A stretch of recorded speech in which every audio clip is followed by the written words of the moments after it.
వరంగల్ వేదికగా జరిగిన రైతు సంగ్రామ సదస్సులో కాంగ్రెస్ ప్రభుత్వంపై బీఆర్ఎస్ వర్కింగ్ ప్రెసిడెంట్ కేటీఆర్ నిప్పులు చెరిగారు. వరంగల్ జిల్లా కాకతీయ పౌరుషాల గడ్డ అని కొనియాడిన కేటీఆర్ ఇక్కడి నుండే కాంగ్రెస్ ప్రభుత్వ వైఫల్యాలపై పోరాటాన్ని ఉధృతం చేస్తామని ప్రకటించారు.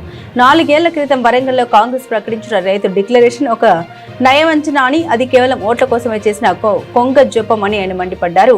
డిక్లరేషన్ లో ఇచ్చిన 34 హామీలు గాలి కొదిలేశారని, 100 రోజుల్లోనే నెరవేరుస్తామని చెప్పి నెలలు గడుస్తున్నా అతిగతి లేదని ధ్వజమెత్తారు. కాంగ్రెస్ మాటలు నమ్మి ఓట్లు వేసిన రైతులు నేడు అరిగోస పడుతున్నారని ఆయన ఆవేదన వ్యక్తం చేశారు.